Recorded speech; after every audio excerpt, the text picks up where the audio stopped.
Hi everyone, welcome back to another video from Wake&Tech. Today in this video we are going to learn how to access Sora AI account. To access and log in to Sora AI, first of all open up any web browser of your preference. Now in the URL box at the top type in sora.openai.com and search. You'll then end up in the official site for Sora.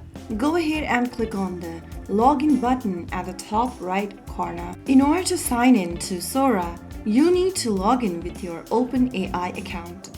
Go ahead and click on login if you already have an OpenAI account. If you don't, click on the sign up for free button and follow the on-screen instructions in order to create a new one. Since I already have one, I'm gonna click login. Now, you'll be taken to the login or sign in area. Go ahead and select any login methods, or you may also enter an email address associated with your OpenAI account. Go ahead and enter your valid email address and click continue. On the next page, type in your verification code that you received via your entered email, or you may also continue logging in with password. To log in with password, click on continue with password and enter your password for your OpenAI account.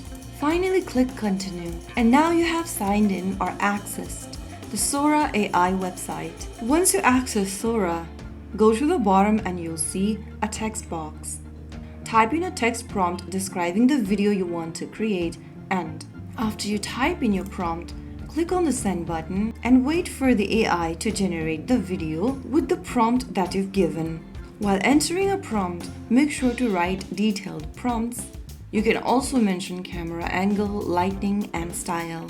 Once the image has been created, click it open. And now you can turn it into a video by clicking create video at the bottom. Select the variation which you want to create with, and you can also describe your video on the next page. You can also choose the ratio, resolution, duration, variation, etc. And once you do that, in a while, you'll be able to create the video. So that's how you can access Sora AI and get started with it. If you found the video helpful, don't forget to like, share, and subscribe to our channel. I will be back again in the next video. Stay tuned till then.